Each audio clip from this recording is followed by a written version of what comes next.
तर आम्ही बसनी वडोदरापासून पावागढ जाण्यासाठी निघालो आहे। वडोदरापासून पावागढ हे 45 किलोमीटरवर आहे।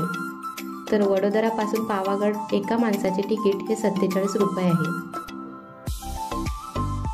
पावागढच्या आसपास अनेक ऐतिहासिक ठिकाणे पण आहे। पावागढच्या बस स्टँडवर पोहोचल्यावर आपल्याला इथून माची जाण्यासाठी दुसरी बस पकडायची आहे। ही बस आपल्याला डायरेक्ट मंदिराच्या पायथ्याशी सोडते।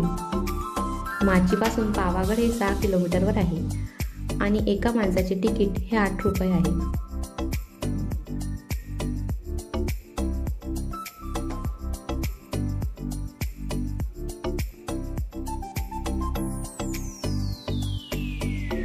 येथून आपल्याला मंदिरात जाण्यासाठी 2 मार्ग आहे, एक रोपवे आणि दुसरा पायऱ्यांनी सुद्धा चढत जाऊ शकतो। तर आम्ही पायऱ्यांनी चढत जाण्याचं ठरवलं। जय माता दी। पायऱ्यांनी तुम्हाला 1 ते 1.5 तास लागतो वरती पोहोचण्यासाठी, कारण 1800 पायऱ्या चढत जावे लागते।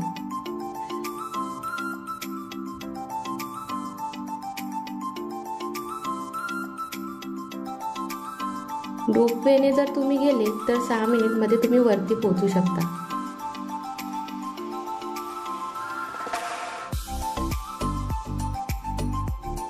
आधी पावागढची यात्रा करणे खूप कठीण होते। लोक म्हणत असत की जीवनात एकदा तरी महाकाली माताचे दर्शन घेतले पाहिजे, पण आता इथे खूप सुविधा होत आहे, त्यामुळे दर्शन करणे सोपे झाले आहे।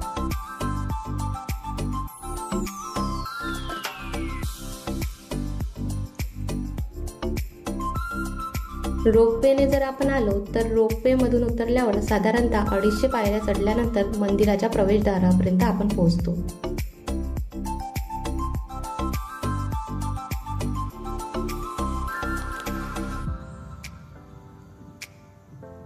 तर जे आपल्या चॅनलवर नवीन असतील त्यांना हाय, मी आहे पूजा। तर मी मराठीमधून आपल्या चॅनलवर नवनवीन व्हिडिओ घेऊन येत असते। जर तुम्ही चॅनल अजूनपर्यंत सबस्क्राईब केले नसेल तर सबस्क्राईब करा आणि कलाकृतीचा भाग व्हा।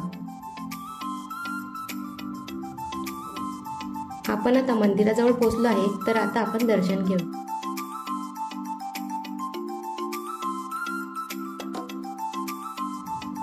महाकाली मातेचे हे प्रसिद्ध मंदिर मातेच्या शक्तिपीठांपैकी एक आहे।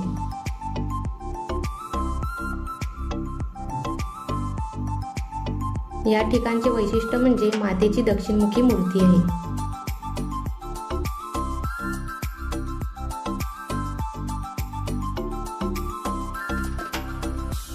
अशी मान्यता आहे, विश्वामित्रांनी येथे काली मातेची तपस्या केली होती आणि या मूर्तीची प्रतिष्ठापना पण विश्वामित्रांनीच केली होती।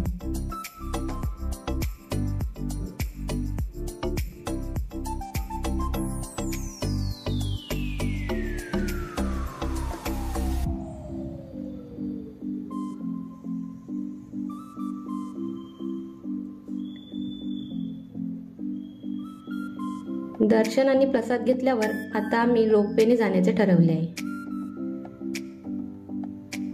तर रोपवे याचे 1 वे तिकीट 119।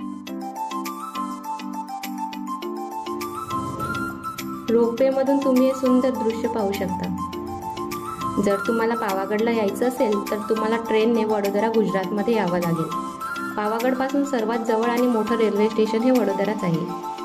पावागढमध्ये तुम्हाला अनेक हॉटेल आणि धर्मशाळा सुद्धा राहण्यासाठी मिळतील।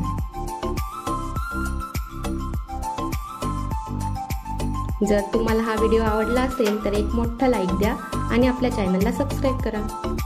थँक्यू। जय माता दी।